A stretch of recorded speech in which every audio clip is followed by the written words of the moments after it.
right.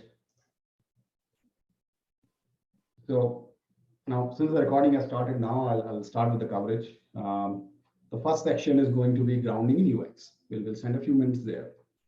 Section 2 will be around just trying to understand who the user is and trying to figure out how do we engage with the user. And then we dive into, okay, how do we design for innovative UX? Or if you take the word out, innovative, you say, how do we design for our users, right? Is there a process to it? And we'll have a conversation around it. Moving on, it's all right. So in the first section, we'll get some basics out of the way. And then we'll talk about the 7 components of UX. I also call them the 7 sentinels. And then very briefly, but very, very crucially, we'll touch upon the topic of ethics in UX. I think it's much needed discussion in today's times. And all of us as KMRs or people related in the field, we have an opportunity and a responsibility towards that. So with that, moving on, quick poll again. Those of us on video can give me video cues. Those of us on chat can give me chat cues. Now you see diagram 1, diagram 2. Which one would you prefer?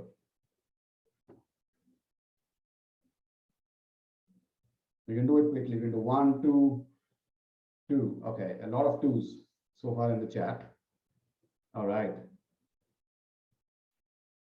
Guy under 1 who's trying to get the ketchup out seems very happy. Right? All right. So they say the picture speaks 1,000 words. So hopefully we are slowly warming into the topic. Which remote would you prefer? Remote 1, remote 2? Again, video clues are also welcome.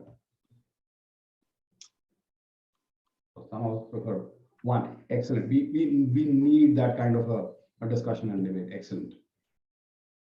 Awesome. All right. Next slide.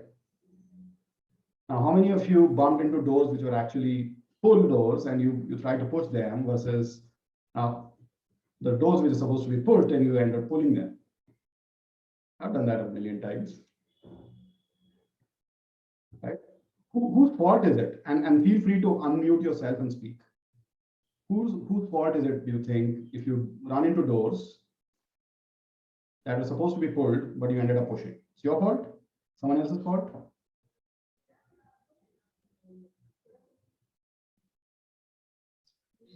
I would say the person that designed or installed the door. There you go. Excellent, Michael. I 100% agree. It's yeah. I mean, it's not our fault. Someone had an opportunity to design it better, did not. So yes, it's the designer could have done better. So these doors are called Norman doors, and this comes from Don Norman, who's kind of a father figure in the world of design. So if you have to look at the door and if you intuitively know it's a door to be pushed or pulled, that's a well-designed door, right? And that same concept applies to everything else in life where you want your user to handle anything. If they have to be explained how things needs to be done, or there needs to be a user manual to it, we can do better, right? We can do much better. All right. Now, in terms of getting the basics out of the way, who is our user? Like, what is one word that you'll give to your user? Who are your users? Again, chat inputs would work. Feel free. Stakeholders. Okay. Any other inputs on who are our users? Novice, consumer of knowledge, anyone who uses the product. Excellent. Employees, myself, colleagues, your target audience. Brilliant. Users. Okay. Let's give them a name, right? Which we all agree to. They're human, right? Unless we are designing for animals or aliens. At this point, we can safely say human, right? Covers the gamut. Now, why do I call it getting the basics out of the way? Is the humans are on a journey, right? You and I are on a journey often to do something, right? We want to get some things done. We want to achieve something. We have a task at hand. But what do we encounter? Sometimes friction, Do you encounter friction sometimes in trying to do something? I do often, right? Now, as KMers, we have an opportunity, and also someone who will be familiar with now with the concept of UX, if you are not familiar with this before, and an opportunity and a responsibility to design, and design what? Design some fantastic experiences for our users so that they can get to their jobs and do their jobs well, right? And they can be on their journey and not encounter friction. So that's the essence of UX here. And in terms of the context of what it means in the context of knowledge management, UX is simply how people experience a product or a service, right? Let's dumb it down for every one of us, right? We need to be very clear here, right? It's that experience, it's how people feel, right? For us gamers, it simply means how people feel about what we offer as a platform, as a product, as a solution, as a framework, or as a service, what have you, right? You can fill in the blanks here, whatever you offer to your users. The way they experience it, the way they feel about it, talks volumes about the user experience they're having, right? Now, examples could be, which would make it very relatable. It could be a KM portal, it could be an intranet, it could be a digital workspace, it could even be a collaboration hub, it could be a knowledge product that you create and offer. It could be a knowledge sharing process that you establish in your organization. It could be a knowledge cafe you host, and we heard David Gertin talk about knowledge cafes before. And it could be one of those cafes or one of those huddles you coordinate and orchestrate, right? Or it could be a virtual community or a physical community you manage, or again, fill in the blanks, anything that you facilitate or manage, right? So these are all examples from a KM lens where UX becomes very, very important. Now, I'll move on to 7 components of what we consider, as ingredients to be baked in, and we're baking a nice cake around UX, right? So, and this is quite basic stuff from a UX perspective, but I realized that until I learned it as a KMer, I did not know this because I did not come from a UX background, right? So I'm going to break it down for us. So you ask ourselves 7 questions. The first one is it useful? Right? Now, that's pretty simple to answer. Is it useful? Is it going to solve a purpose? Is it fit for purpose? The second piece you try and answer is whatever I'm building or whatever I'm deploying, is it usable, right? Can that be used by the users that I'm designing it for, right? In this ecosystem, the next question we ask is that findable, right? Can people get to that information? Can people get to that forum? Can they get to it, right? Is it easy to search, easy to find? We are living in an era of information and knowledge overload. So this becomes very important, right? So you have to keep these things in mind. Next piece is it credible, right? Is there attribution? If you have an expert in your organization or someone people look up to draw up something which is a methodology or a document, how can you ensure that piece comes across as credible, right? So that's another piece of making compelling UX happen for our people. Next piece is desirable. Is it desirable? Right? Do people want to come, spend time? Do they want to access that information from the portal that you have created? Do they want to be part of the community that you are hosting or you're facilitating for the business or the organization? Is there a quotient of desirability, right? And you have to start understanding what are those factors? What is that X factor that makes things desirable, right? And I'll towards the end of this session, I'll also share, a bunch of easy tips from our KM ecosystems, right? The kind of KM ecosystems we manage. How can we bring these 7 components to life? The second last one is it accessible? Now, this is again important. Is it easy to access? Is it easy to access for everyone, right? Are there people who are differently abled? Are your products, platforms suitable and accessible for them, right? So these are also important components. We often design for the normal user and we let out the edge users, and that's not desirable, right? The last piece is it valuable? Does it add value? And it's the first one was, if you recall, I spoke about, is it useful? The last piece is valuable, and it's one step above than useful. It's not just fit for purpose, but does it add a lot of value to the user who's coming and accessing that information, or is collaborating on a certain collaboration hub, or using a knowledge product? Is that adding value to their day-to-day lives, right? Now, okay, another question time. Who do you think sets the bar for UX? Please feel free to use the chat or unmute yourself. End user, Ved says end user, Rudolph says user. Thank you. Good answers. Client, excellent. Consumer, all right. Who else? Any other? Your competition, human, stakeholders. All right. How about I say the best in the industry set the standard for UX? So users expect world-class experiences. And I dare to say that good enough is not good enough anymore. So if you think about search, Google has set the bar quite high. There are competitors, but if you have in-house, how many of you have challenges and struggle with the search functionality of the KM systems you may be managing? Please write yes in the chat window. And it's all right. I'll say yes as well. Yes, right? You're getting a lot of yeses. A lot of yeses, right? You know what?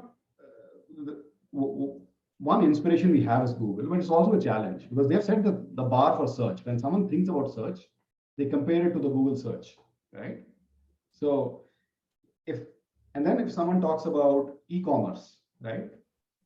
You think Amazon has reasonably set the standard of how e-commerce works across the world? My wife has an e-commerce venture, and she has to every day compete. She's a small business. She has to every day compete with Amazon, right? With their kind of service. It's not easy. So, right? It's you get the hint, right? The best in the industry, best in the space, set the bar of UX. They define it, and they define it by having very deep conversations with their users, an ongoing conversation with their users. So a lot of those answers are right. The client, the user, everyone comes into play, but the bar is set by the industry leader.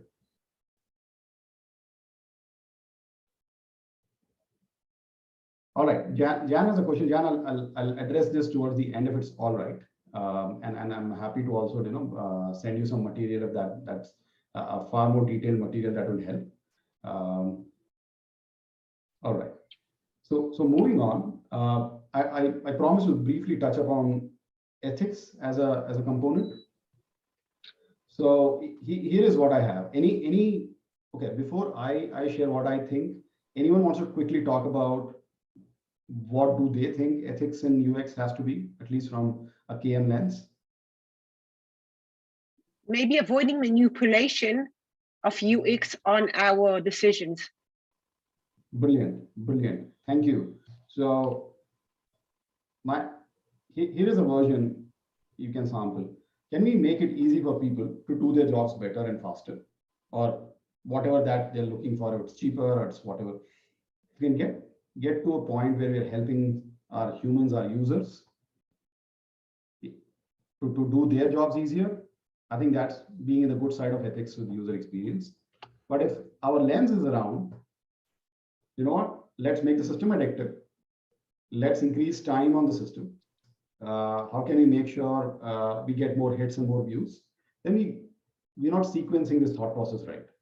It can be an outcome, but if you're starting there, that's where we're on a slippery slope. Large social media organizations, this is something they need to reflect on, right? It's important. But from KMers, I think we have a beautiful opportunity here as we represent our users, be it organizations or not-for-profits or whoever we represent. For our constituents, we stay on the right side of ethics. Okay. Now we'll move to the next section. And Jan, I'm aware of your question. I'll try and address that towards the end. Thank you for your patience. The next section is about engaging the user. Now we spoke about why the why part, why it's important, and what are some considerations to keep in mind. In terms of engaging the user, I have two key points that I want to touch upon today. And through the third section, we'll also deep dive into how that can be done in a structured framework manner.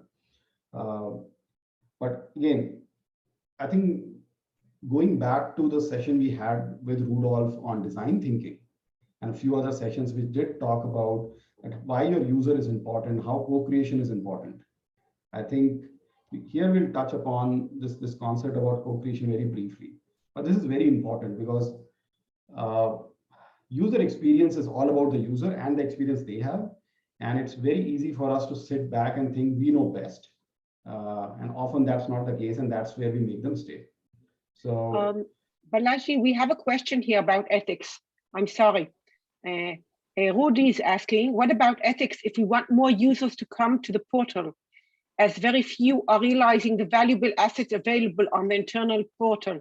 So maybe if we manipulate them to come in, it's not ethical. fair enough. I'll address that very briefly. And so this is about, I think the challenge here could be about awareness, right? It's about creating that awareness and driving adoption. I think that is, Rudy, perhaps a different challenge, not necessarily an ethical dilemma here. I think creating that awareness is very important. I think what I was talking about is, let's not create systems which are addictive, right? I think that becomes challenging, because what you don't want is your user who's middle of a work day and they have to find some information and they get into the knowledge base, for instance, and they spend the next 3 hours there. You lost the plot. They should be able to quickly get in, get the information they need, get back to their day jobs, right? Ideally, we should have design systems where people don't have to leave their context and the knowledge finds them at the step where they are right now, right? So the more we make it easy for people to get to information, we make it usable, and we cover all those 7 pieces, I think your question will get addressed without crossing over the line of ethics. Thank you, Rudy. All right. So coming back to okay, and there's also a question of John Lewis speaking about over incentive vs covert incentive. All right. I agree. And I think if we can, John, hold this thought to a bit longer, we have something called digital nudges later, and maybe we can have a quick dialogue there. I would welcome a dialogue, in fact, if time permits. But yes, incentives do work. So incentives, again, have to be ethically designed. I'm not an expert on ethics, but that certainly is a component that we need to consider. All right. So coming back to our co-creation piece, I think people do want to have a voice. They want to have a say in the systems that get created for them, the ecosystem they play in, they work in. So it's becoming the new norm now, or it's been a norm for quite a while. Smart organizations make use of this opportunity to co-create with their users. So, and again, let me ask this question of this group, because none of this is rocket science, and you know this, right? Who do you rather co-create this journey with? Say, suppose you're either building your KM ecosystem, or you're enhancing it, or you're coming in with a new product for your KM ecosystem, or you're trying to do something new. Who would you co-create this journey with? Again, please use the chat or the Wayne says all stakeholders. Thank you. With users, meet management. Excellent. With consumers, awesome. Users. All right. Any other? Those who make the most trouble. Who makes the most trouble? Yes. Yes. Because those who make the most trouble often are the most troubled as well. So yes. Users and stakeholders, competitors. Excellent. We also have all guys saying also the competitors, right? That's shifting the paradigm, that you don't just compete, you also collaborate at the fringes. So this, aspects of things you do where you need to go hand in hand, even with your competition. Excellent. Marco says cross-functional team. James is saying vendors. Absolutely. Yes, yes, Arja, absolutely, with your internal staff as well. So you all are right, right? So co-created with your customer, right? And I'll dare say co-created with the human behind this label called customer, and you'll find a rich, rewarding journey there. Co-creating with the critic, as Maria said, right? The troublemakers. They are a critic for a reason. I mean, if you are that darn good, you shouldn't worry about critic, but we're not. We are humble, we are agile, we are learners. So we will co-create with our critic.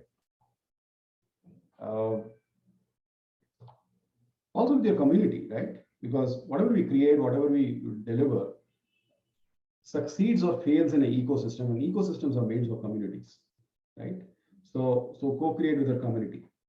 So that's on the side. And when you do that, we'll quickly touch upon the persona-based approach. I know this was covered in some parts, maybe in some of the previous sessions. I think, if I'm not wrong, even Rudolph covered it in this section. This is not a persona class, but we'll touch upon it if there is time towards the end. Right?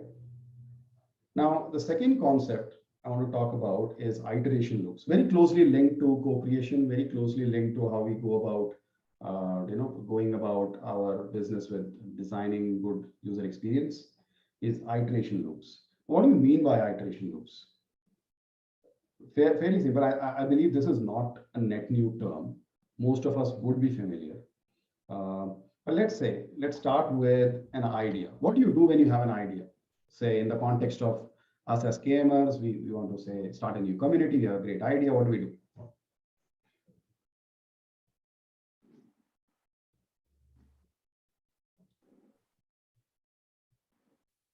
You bounce it off others. Bounce it off others. Thank you.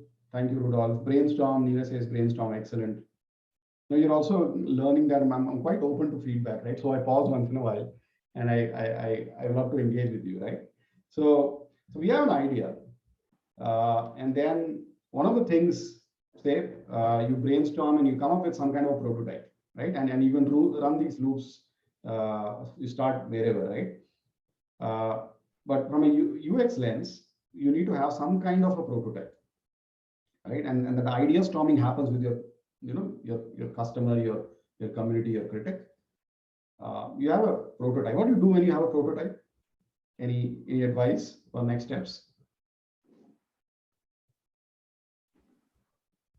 Quickly check with users. Thank you. So we test. Brilliant. And why do you test? I think Ved has already answered in the chat. Because you want some feedback. You want to know, how are we doing? Do we have the right ideas about things, right? What do you do when you get feedback from our users, our communities, our critic? What do you do? You started with a prototype, you tested it, they gave you some feedback. You improve. Brilliant, right? So you refine the process. And who do you do this with? You do this by keeping the user in the loop, right? So that's why I call it the iteration loops. Because if the user is not embedded in each step, then you're up for a surprise. Because at some stage, they're going to come and say, okay, this is not something that works for us. This is not something that we asked for. Thank you, you did a great job, but, and we know the answers then. Okay, I guess is, how can we get the iteration limit when facing frequent requirement changes from the users? Brilliant question. I think I'll quickly address it by saying, I think this is a part of this is stakeholder and expectation management. And there is, I believe, I guess you'll be familiar with this topic called MVP, or minimum viable product. So you have to agree with your user saying, okay, we're going to go and launch something which we all agree is the bare minimum that is required to get this product out, or this framework or solution out. So you agree on the basics, saying we'll iterate on it later. We'll build on it, but let's agree on what is the basic piece that needs to go out, so that people can start seeing the value sooner than wait for all the iterative loops to finish and us coming up with a perfect product, which could be 1 year down the line, versus throwing something out to the user which is good enough to start with, and we work with the user through these loops to enhance this in an agile product management methodology. Hopefully that addresses the questions. Olga asks, what about boundaries? Who and when identify, and how can we improve, and what should we in? So Olga, I'm going to summarize this question. Let me know if this lands well. So you're asking about how do we set boundaries, who sets the boundaries, and like how do we set guardrails? Excellent. I think this again has to be a cross-functional team. We will learn that user experience is not a one-person journey.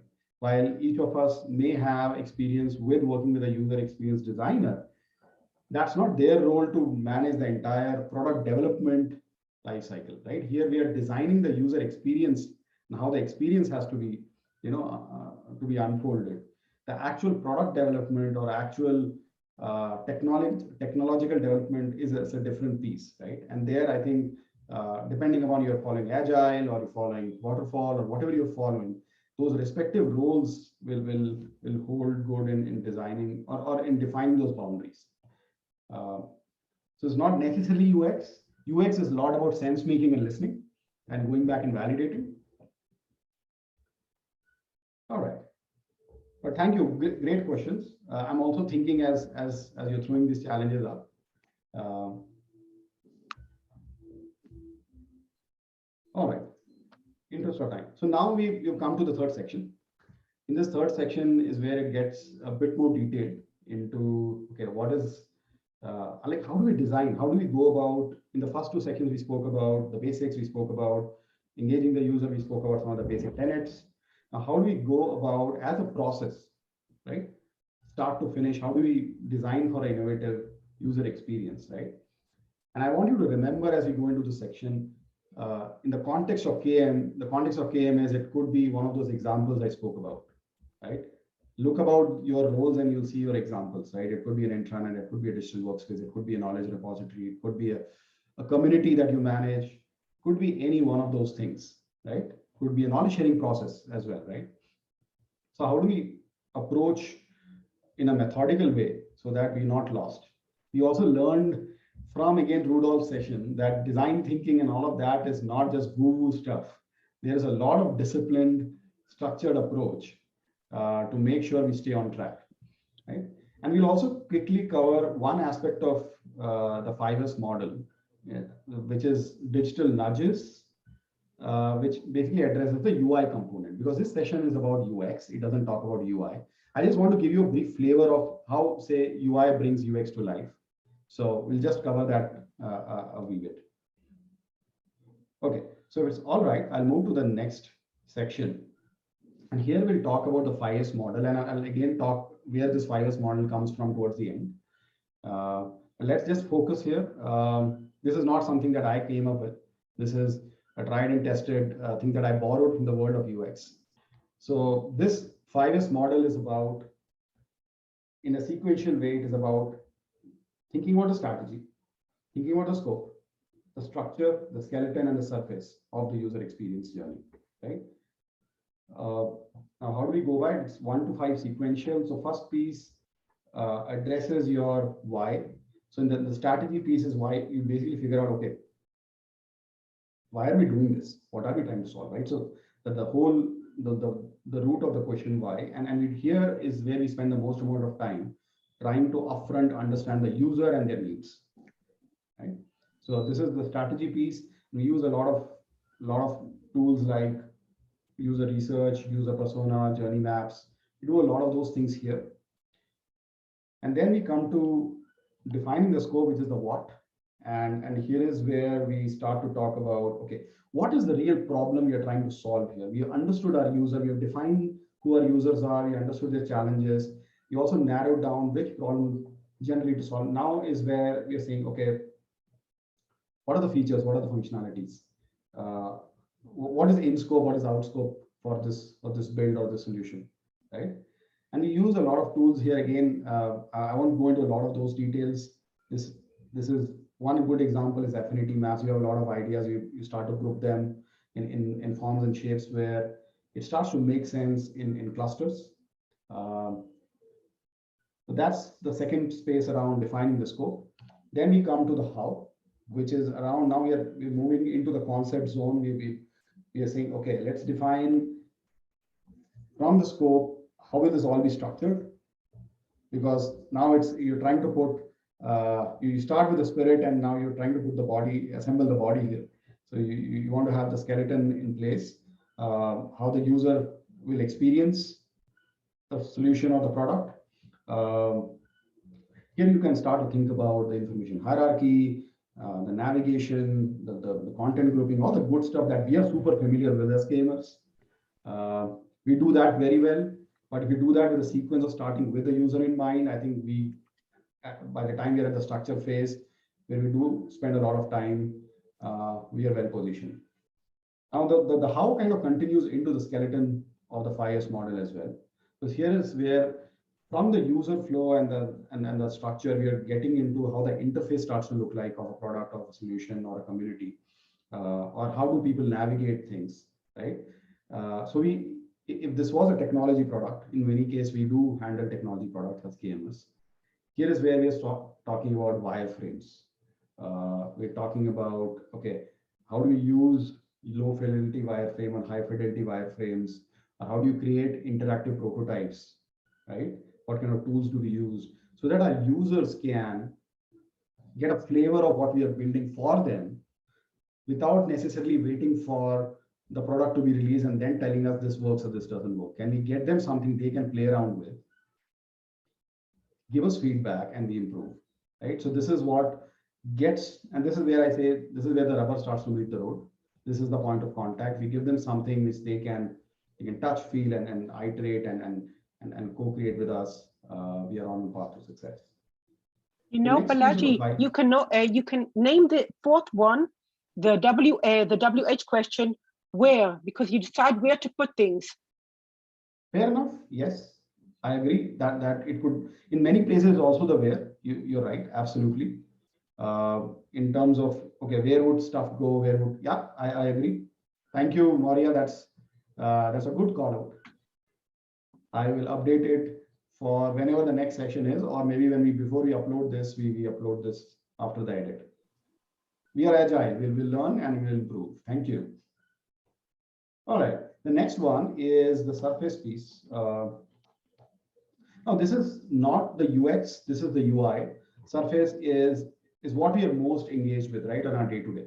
What we see, right? This is typography, color, visual design, or even structures, navigation, things that we typically interact with, right? So, and I would name the last one the wow. The wow? Okay, awesome. There we go.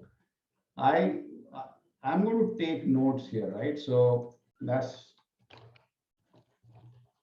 you go. So we have a good input here. Thank you, Maria. That certainly helps. Thanks for bringing in the wow in. So this is our 5S model, right? So strategy, scope, structure, skeleton, surface. I have a quick walkthrough of how this step 1 to step 5 can come to life. In fact, step 1 to step 4 can come to life. But I'm going to skip that for the time being, because we want to move ahead in the next sections. And towards the end, if you have 10 minutes, I would come to it. If we don't have time, then you will get the slides and you will be able to see those things. I've put in a few things from a KM context from how some of these things would come to life. All right. So we'll just skip this part of the walkthrough now and move to what I was mentioning earlier as digital nudge or digital nudges. Now, this kind of touches upon a few things that John Lewis spoke about, right? Or asked in the chat. I'm just scrolling up, John. If you can help me with, yeah, it was, I think, overt incentive and covert incentive. I'm very interested to hear your thoughts. If you can very quickly maybe talk a couple of minutes about this. Right. Yeah. So someone mentioned about what if you really want to have people use the system more, and that would be an advantage for them and the organization.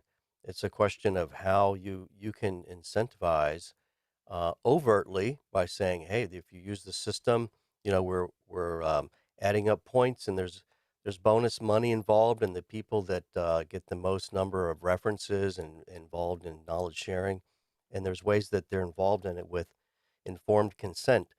but generally we talk about uninformed consent as not ethical when they don't know what the incentives are. So you know, a long time ago, that when people went to the movie theater right before a halftime break, they would just put one frame in the film of popcorn and soda, and it would just be subliminal in your mind that you maybe want to go get and buy something. So that was deemed unethical and removed. And yet today, with social media, platforms are built with the same similar types of dopamine hits built in as purposeful, without our knowledge or aware of the overt incentives versus how it's approached as a covert incentive. So that was the difference, I think, that would explain, you know, when we talk about ethics and approach. Yeah. Thank you, John, for sharing that. I think it's very important that, again, we started this kind of discussion with the basics and said, we're talking about humans here. Let's be good humans. So I think there is ethics to be considered at every step. And I want to caveat it. I'm not an expert in ethics, but I have something even better. Let's try to be a good human being and be conscious and be woke. That goes a long way. So thank you, John.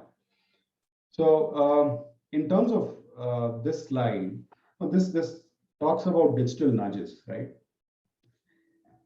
How many of you have experienced digital nudges in your life? A thumbs up or a yes on the chat would do.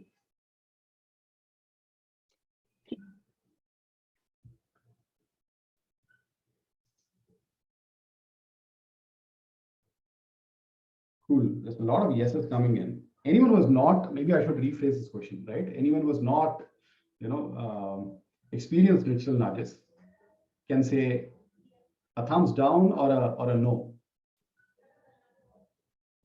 Yes, Ved, you're absolutely right. Recommendation engines are also digital nudges. Absolutely, yes. Any examples? Any other examples of digital nudges?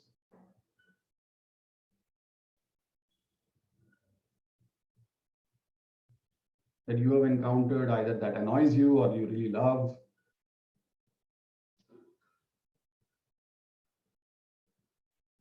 Ved Prakash, Ved is saying binge watching. Jayata is saying Swiggy and Zomato. Swiggy and Zomato, for those who are outside of India, food delivery apps, and they send all kinds of nudges every day so that we can order in and not cook at home. So agreed.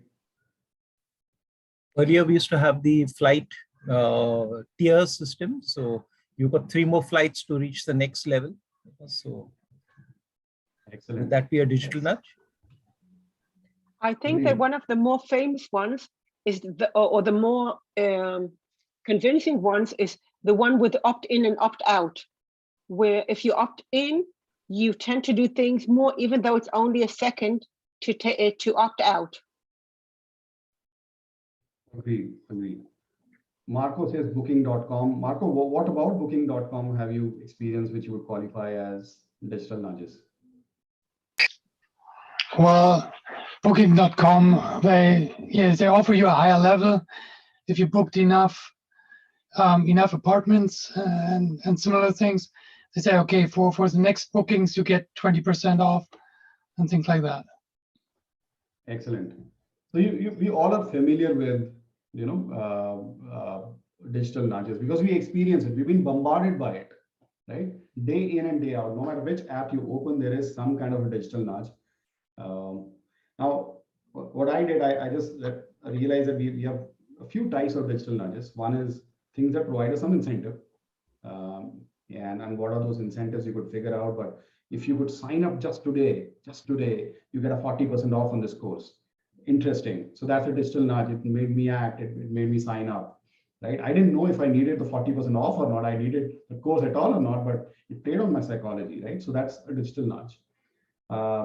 It could also be an incentive. For instance, if you're part of an online forum and say, be the first one to congratulate so-and-so, they got promoted, right? LinkedIn does it now, right?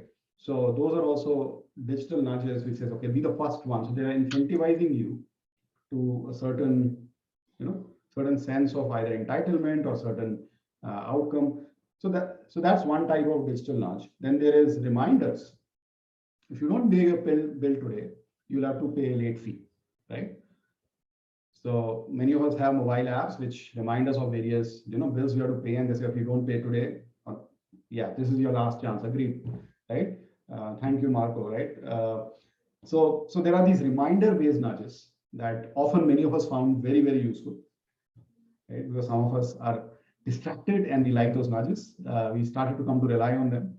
I don't know if it works as good if you start to rely on them. Amazon, agreed, John Lewis. 2 left in the stock. Yes, absolutely, right? So they'll create a sense of urgency that we better order now, otherwise we'll lose out on this amazing product, and which comes with an amazing bundle and this amazing offer. So, and there is things like default. That's another way, right? Are you going to the event and pre-selected yes? So now I'm thinking it already says yes, I might as well say submit. Because if I have to say no, I have to act, and that's a friction, and that requires me to do something. And if I'm indifferent about it, I might as well say yes or no, right? So screens which pre-select things for you as default options. Do you want to tip? Yes, and that tip is also pre-defaulted, saying, okay, there are 5 options of tipping: $1, $2, $3, $5. Most tipped $3, and it's pre-selected to $3. Okay. Paul Burns says Duolingo. I do not know what that is, but I'm assuming it's an app which does something similar. Defiled except cookies. Yeah, I agree. Pre-selected, right? It's annoying, but it's what it is. I mean, at least now we know we can put a name to it. And then there are choice-based nudges, right? Choice-based nudges could be recommendation engine. We spoke about it, right? You read an article, it says, oh, by the way, your peer group read these 3 articles too. So they made the choice for you and they're offering it up. And we think that's wonderful because someone does our work. We're lazy, but you then get into an echo chamber. So again, think about these things, be aware, because often when we think about digital nudges as KMers, we are not only consuming them, we are actually creating an ecosystem through which our users will be consuming content or knowledge, right? So be aware of the digital nudges that you set up. Or if you want, like going back to Rudolph's question, how do you bring people to the knowledge base or the intranet where amazing content is available? Maybe there are some nudges you can think about, right? So awesome. So that's a bit about nudges. I know you're running short of time, and I want to have a quick activity, a 10-minute activity. But before you go into the activity, I want to give you 2 cue cards. One is when you go into the activity and as you go back to your respective lives after the session, think about, do you operate from curiosity or do you operate from knowledge? And often creating good user experience is all about operating from curiosity and not just from your knowledge. The knowledge is what you already know. But if you're not curious, you will not know what the user is telling us or is about to tell us. Right? So keep that in mind. That's one cue card. The other card is UX standards by weird folks. Now, what do I mean by that? And I don't mean this in any disrespect, right? It's important, but I want to call it out. It just happens to be a funny, quirky term. But what weird stands for is Western, educated, industrialized, rich, and democratic. I tick a few of these boxes. I don't tick all of them. Right?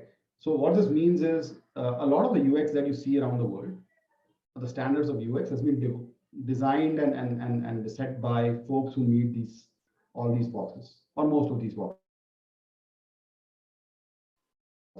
Let's be just aware, right? Because the entire world is not weird, right? It's not, at least half of the world is not Western, it's Eastern, right? Still a huge population is not educated. Some countries are still not industrialized by certain standards. Heck, most of the planet is not rich, and democracy, again, it's not the only system. It's not the only game in town. There are other types of governances that exist. So to keep in mind as you design your experiences, that who are you designing for? Are you designing for weird folks? Are you not designing for weird folks? What is aspirational design? So keep those things in mind. With that, we'll move into the activity. The activity is in your breakout groups, and I'll need Maria's help here. If you can break the group, and Maria, if you can break the group for Just 8 a minute. minutes. First of all, I'll put on the chat. I'm adding here the link. You see the link, everyone? So now we can break out into breakout rooms.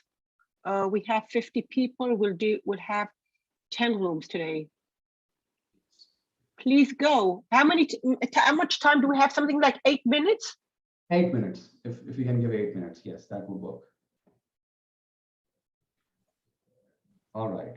So in your breakout groups, share and document ideas around improving user experience in the KM ecosystems you manage.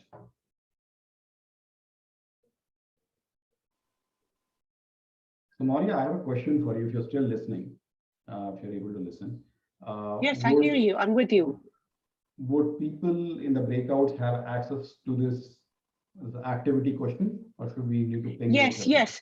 Please observe. I'll share my screen for a minute. I'm stopping your sharing. Just a minute here.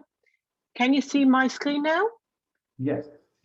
So excellent. Everyone Super. has and look at the link yourself, because while you're observing the link, you will see everyone working, collaborating on the same time in different slides. So meantime, we see here in room number 1, we have these are you see we have something like 16 people already who enter the presentation, and among them, and you can see in each room who are the people who are now working. And in a minute or two, you're starting to see their answers there. So use the link, go through the slides while people are working. Everyone has again and again the same slide, the same question, just with a different room number. They're already experienced with this formula, and they work with it. I love Nudge, by the way, because Nudge, until they answer, I'll start. I'll speak with you a minute, because Nudge has many different variances and many different applications. I once categorized it into 5 different types, and you know that I think that the most 2 famous ones are the book of Thaler, if you remember his book on user experience.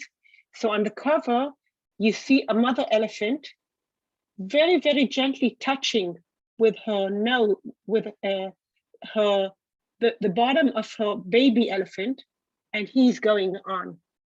So you see how she can nudge him with no work. That's one experience.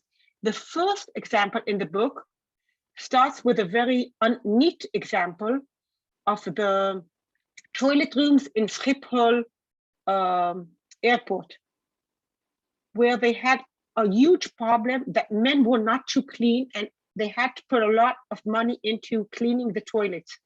So they took these bugs and put them in the toilets, these not bugs, stickers of bugs, and they put them almost in the middle of each toilet, and they decreased the cost something like 30%, only with a small change of a sticker, no change management.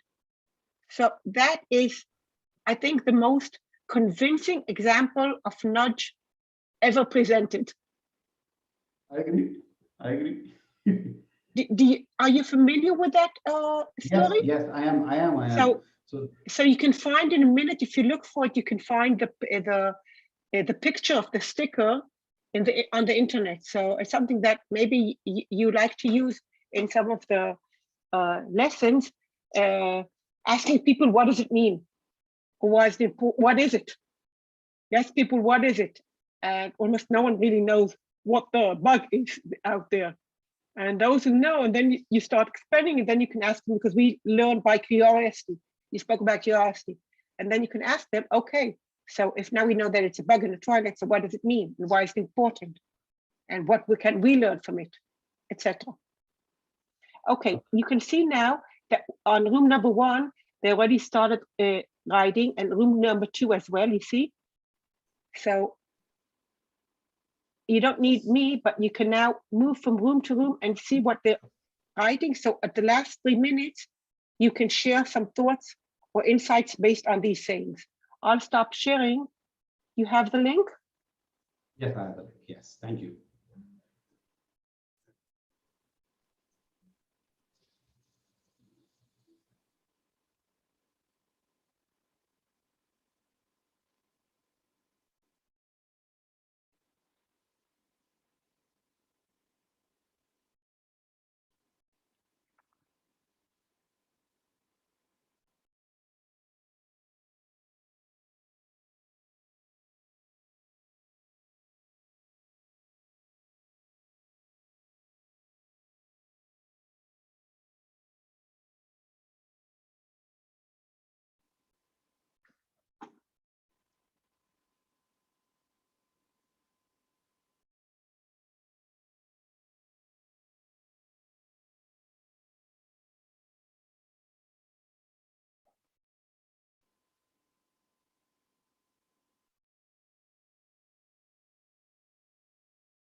Here we go. 60 seconds and everyone's rejoining.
Alashi, we are all with you.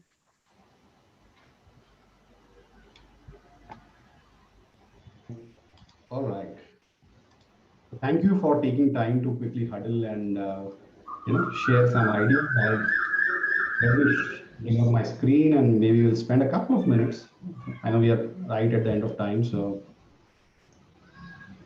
all right. So I will again mute everyone and please you unmute yourself.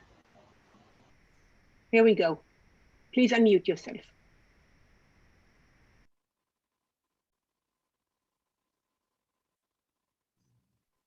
hopefully this is better.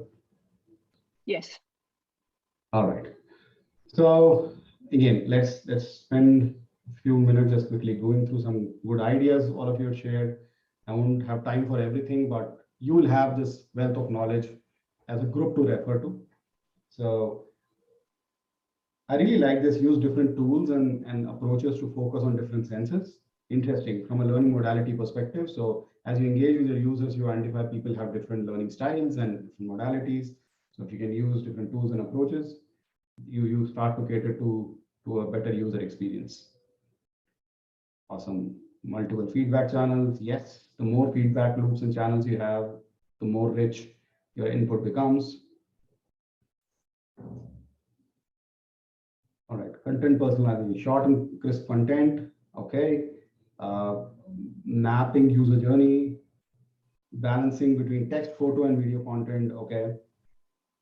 Podcast, videos, campaigns to break user habits. Excellent. I think that's another way to it's another way to nudge. Use popular UI and UX from existing application. Yeah, I mean, get inspired, right? I mean, there is some wonderful work done in the consumer web with UI, UX, and keep the ethics in mind. Don't end up creating an addictive system, but learn what you can. You don't have to reinvent the wheel.